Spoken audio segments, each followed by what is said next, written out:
gone now, Sheriff. I just don't know what poor Melody's going to do without her poor, sweet, loving father. Camper. Oh, the poor child has held up so well under the strain of these past few days. She's to be admired, as well as pitied.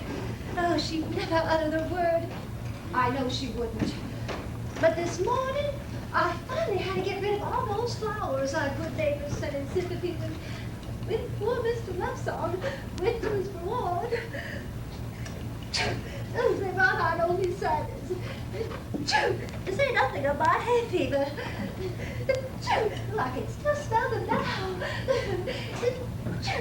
Oh, poor sweet Melody. Well, I know I don't have much city learning, Mr. Wayback. And I'm awful sad about old Abraham, too. He was my best friend, you know. But it has been 4.5 months since he passed on, and worms are eating away at his eyeballs. Besides, that Melody's a strong girl, a heap stronger than a lot of 17-year-olds. I know she's going to come out of this all right. Shucks, her pa left her this great big house and no debts to speak of. And what's more important, she still has you, a trusted governess and companion to see her through these dark days. Shut left like yourself. Gosh, 'twere nothing. Would you do me a favor? Would you call me by my first name? I couldn't. Please? It isn't proper. It is if I ask you. Well, all right. Provided you call me by my first name, too. Golly. Zinnia?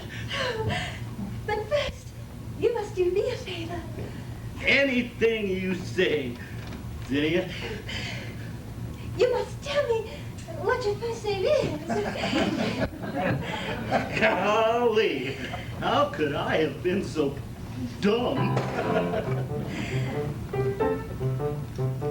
My name is Horace, and I am the law. Villains, avoid me, 'cause I'm quick. Oh, shucks. On the draw, my friends call me Horace, and they never fear. No evil can prosper as long as I'm near. But deep in my heart is a soft spot somewhere, longing and hoping for some woman's care. Please call me Horace, though I'll make it clear, if you'll be my sweetheart, you can just call me dear. Horace, I'm so happy to know you, but I couldn't call you that term of affection. Not just yet, anyway. Mr. Zenia, where are you? I'm here, child. Please, we mustn't be seen like this. There's nothing wrong with holding hands. Nevertheless, her young eyes are too innocent to behold such a thing. Mr. Zenia, do you think Oh, hello, Sheriff Lamplight. It's a pleasure to see you again.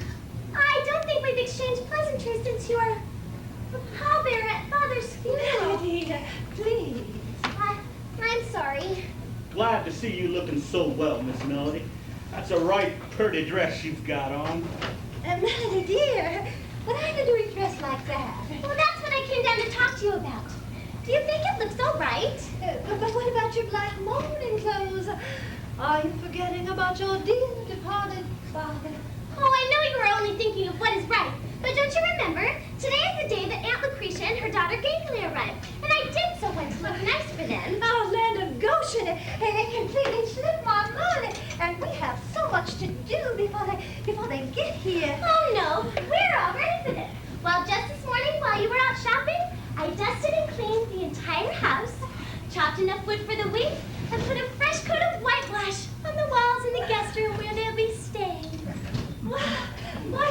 sweet thing.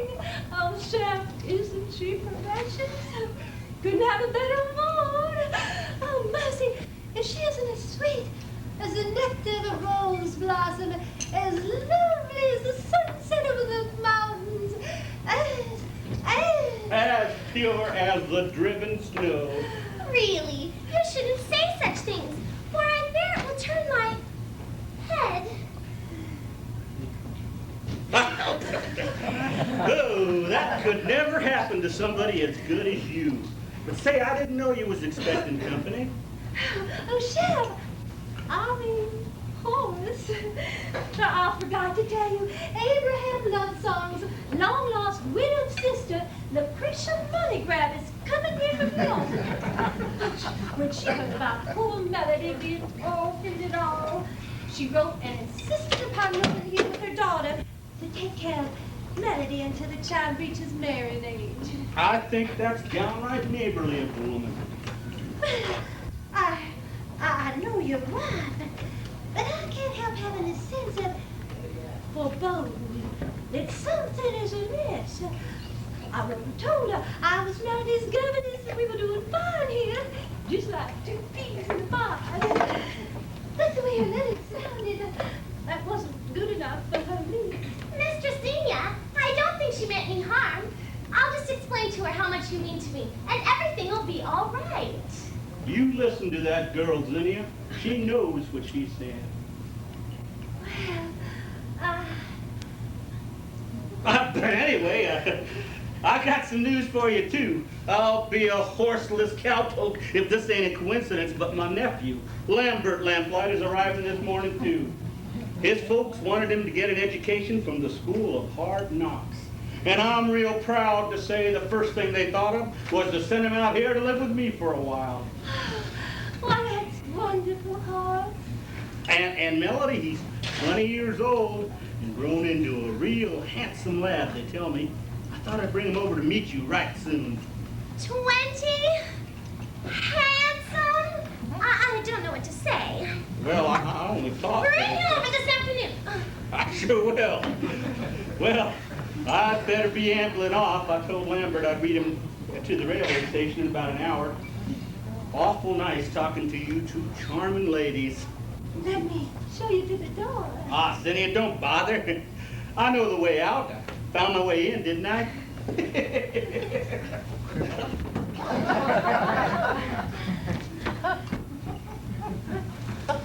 Sheriff Lamplight is sure a nice man, isn't he, Mr. Xenia?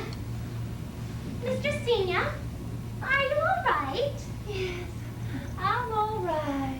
You look so peaked. Is it because of Aunt Lucretia? Oh, no, child, it's not that at all. I hadn't said anything before this, for I feared for your innocence, but I can hide it from you no longer. Have you noticed something lately? Have you seen or not the same? I cannot seem to concentrate. At times I can't recall my name. I forget to go to sleep at night, but I am up before the sun. I have lost my appetite, and my work is left undone. Yet now life seems so sweeter. The scent of lilacs fills the air. The sky is so much bluer, and the breezes kiss my hair. Have you noticed something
life is passing me by. However, in spite of my own lonely existence, I do wish for a life of fullness and love for you. Thank you, dear. Now I must go, for it would never do for Aunt Lucretia, whom I have never met, to see me like this. Melody, wait. Her tears flow now, but I know the goodness will not be long in coming to that dear girl. Hark, I do believe I hear a knock at the door. Could it be? Well, you must be Lucretia Moneygram, and you must be the daughter of Ganglia. And you must be Miss Sirius Wayback, the maid. Not too bad. Could be a little cleaner, though. Oh, I'm so glad to have you here, but I'd like to say, I'm not the maid, I'm Melody's cousin. Well, if you don't mind, would you please go get our luggage? I had the driver whipped. But you don't seem to understand. I'm not the maid. You don't seem to understand. My dear daughter Ganglia and I have had a very long and exhausted journey out to this godforsaken wilderness, and I'm not in any mood to bandy words with the servants. So you'll just do what I tell you. Yes, ma'am. And when you tip that driver, don't give him a penny over 25 cents. He must have hit every bump on the 10 miles out here. Oh, Ganglia, darling, I believe this will suit our purposes splendidly. You mean we're gonna find me? Well, yes, dear, but Mother had a little bit more in mind than that. What? Don't you remember anything that Mother told you? Uh-uh. I just thought that you were gonna find me a husband. And if you do, I sure am gonna like it here. Mama, can I have another piece of licorice? Isn't she adorable? Yes, dear. Here you go. You know, Mother is going to do all she can to find you a husband. But first we must gain control of Melody's fortune. What fortune? It must be her innocence that leaves her mind such a blank. Don't you remember anything I told you about those shares of stock that my dear brother Abe gave me to keep for Melody until her 21st birthday? Why, you should, stupid! There. Oh, Mother didn't mean to be harsh. Oh, here, blow. Oh, there. Oh, there. Here, let me explain it to you. I've got the letter explaining the whole thing right here. Let's see. My dearest sister, look, you can still read. I am sending you these 500 shares in the Eve Robertson gold mine for safekeeping. Although they are worth very little, if anything, at present. You see, the problem is, all this black muck keeps oozing up out of the ground around the mines, making it impossible to mine any gold. I know the stocks don't amount to much, but if anything should happen to me, I would appreciate it if you would keep them for my darling Melody until her 21st birthday. You are the only one I felt I could trust. Dear sister, I know you will look after her better interests. Your loving brother, Abe. Our cousin Melody's stocks worth anything now, Mama? Oh, Ganglia, darling, they're worth a fortune. I guess they finally got rid of all that black muck then, huh? Black muck, good heavens, it was oil. But Mama, what's oil? It's $2 million. That's what Melody's stocks are worth. This gentleman back in New York, oh, what was his name? Mr. Rockefeller. Yes, Mr. Rockefeller.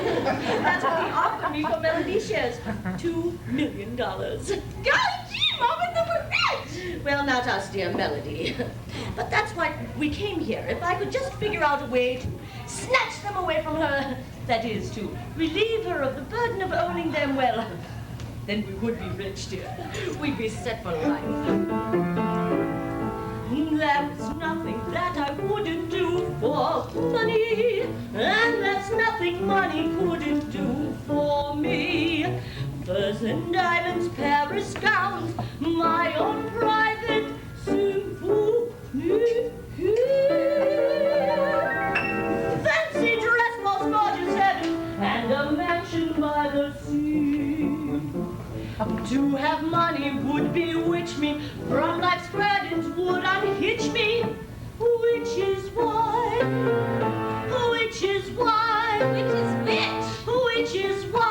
rich is what I wish to be.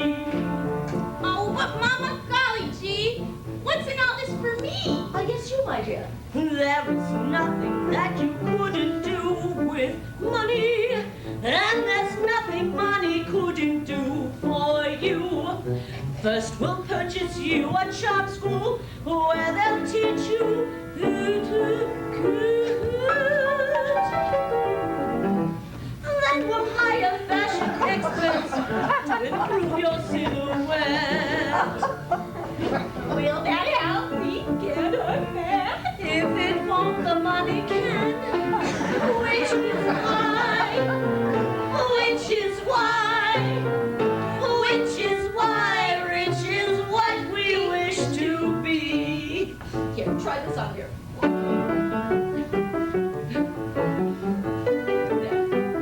Oh, gracefully, dear, gracefully.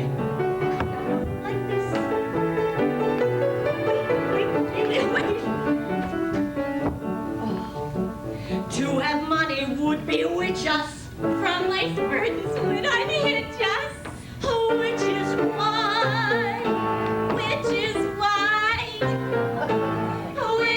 why, rich is what we wish to be.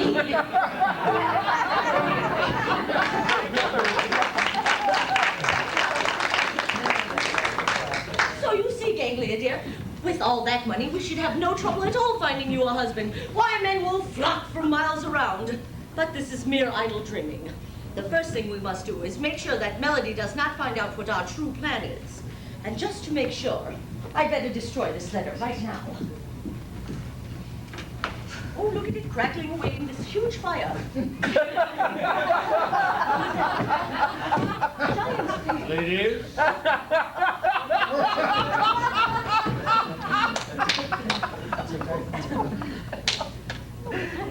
Thank you, Baron. You're such a gentleman. Think nothing of it. Never let it be said that Baron Wilhelm von Snipe does not help damsels in distress. All this must be Lucretia Moneygrab from New York. And this is your charming daughter, Ganglia. Gad, what a hideous specimen.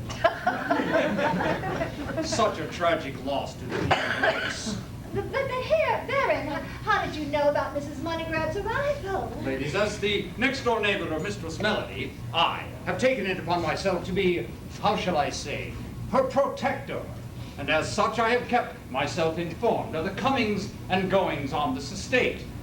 Lucretia Moneygrab, I knew her once long ago. I spotted her the moment she stepped from the carriage outside. As I suspected, she has failed to recognize me. No doubt, changing my name and shaving off my youthful beard has served to confound her memory. Nevertheless, I must be on guard, lest she see through my disguise. Why, it would never do for her to find out who I really am. I think he's cute. Can I help you? What a clever child. What is she talking about? Oh, nothing really, Baron. Tell me, how long have you been a neighbor of the Love Song? Well over 15 years. Ever since Melody was just a babe in arms. And speaking of that delightful creature, where is she? Oh, but the mere sight of her is a feast for my hungry, nay, starving eyes. And one day she'll be mine. All mine. Yes, where is she? I should like to meet my lovely niece. I believe I saw her sitting out under the apple tree in the orchard when I was bringing in the luggage. Well, don't just stand there, Zinnia. Go and fetch her. Baron, could you explain to her? She doesn't seem to understand. I said go! Yes, ma'am.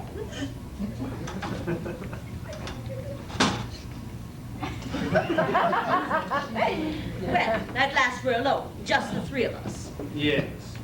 I was planning to pay you a visit at my earliest convenience, but due to your eagerness to rush over here and protect my niece, you have spared me that necessity. I don't believe I'm following you. Well, you see, Baron, I already knew who you were. Gads! She recognizes me. I'm ruined. Really? Well, I guess my name is known in all the better circles. Well, I wouldn't exactly say that. I learned about you in certain letters from my, brother. She doesn't know who I am. I'm safe. I see.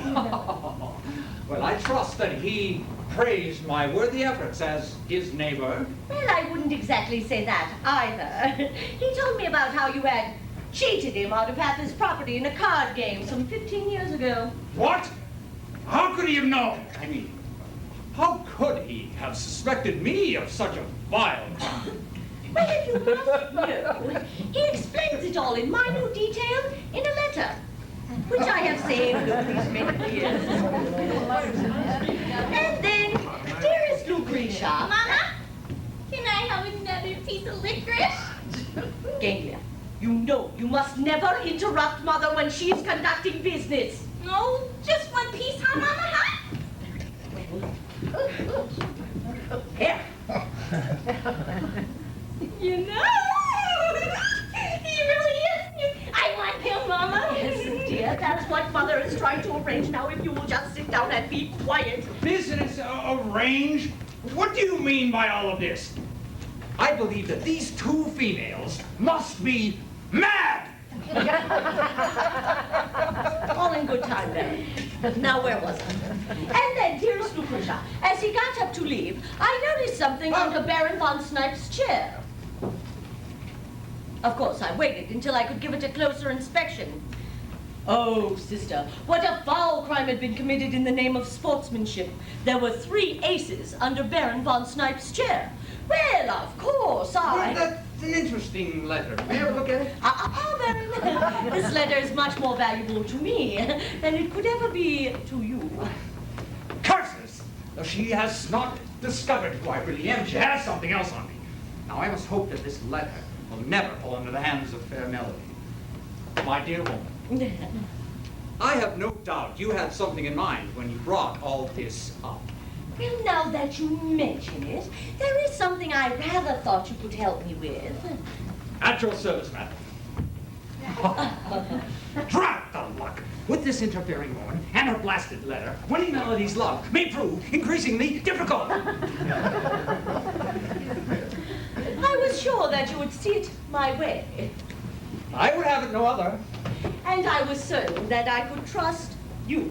I know that I can trust you. It's so nice to have someone to be a friend to. Someone who seeks your help in time of need. But the greatest joy in living is the pleasure found in giving. A friend in need's a friend indeed. It's so nice to have someone you can rely on. Someone who makes friendship into an art. Who without a selfish thought or an underhanded plot gives kindness from the bottom of his heart. Mutual friendship, mutual trust. In this rotten world we live in, it's a must. Oh yes, a must. Mutual friendship, mutual trust. It's you I trust. Without each other, how could we adjust?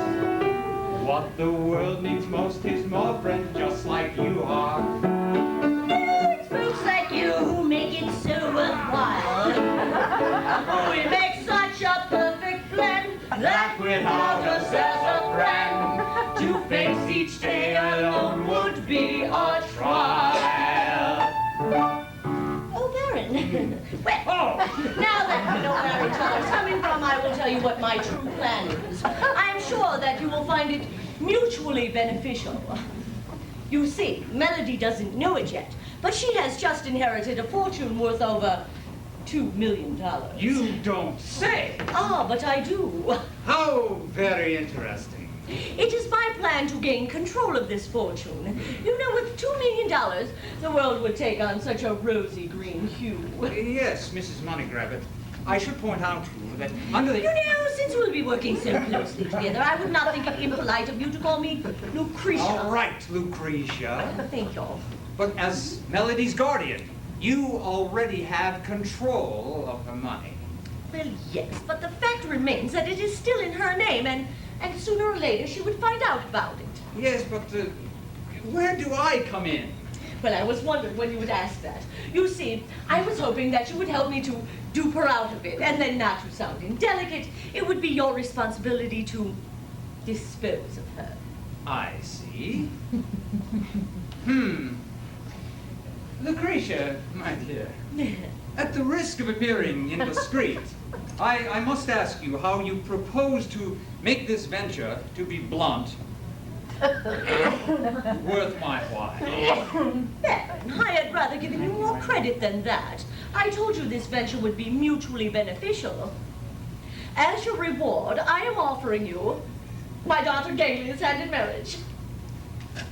You must be joking! Don't you see, as my son-in-law, you will inherit my wealth. Is he mine? Please get this child away from me. Oh, don't you see what a sweet and affectionate child she is? Well, she'll make a wonderful wife. Thank you. Smile But pretty. I'm afraid it's impossible. I couldn't marry that. What? I mean her. You see, I've dedicated my life to being a bachelor. I couldn't think of marriage. And indeed, while the prospect of possessing $2 million thrills me to the very fiber of my being, I'm afraid that under the circumstances you suggest, I may not live long enough to enjoy its use.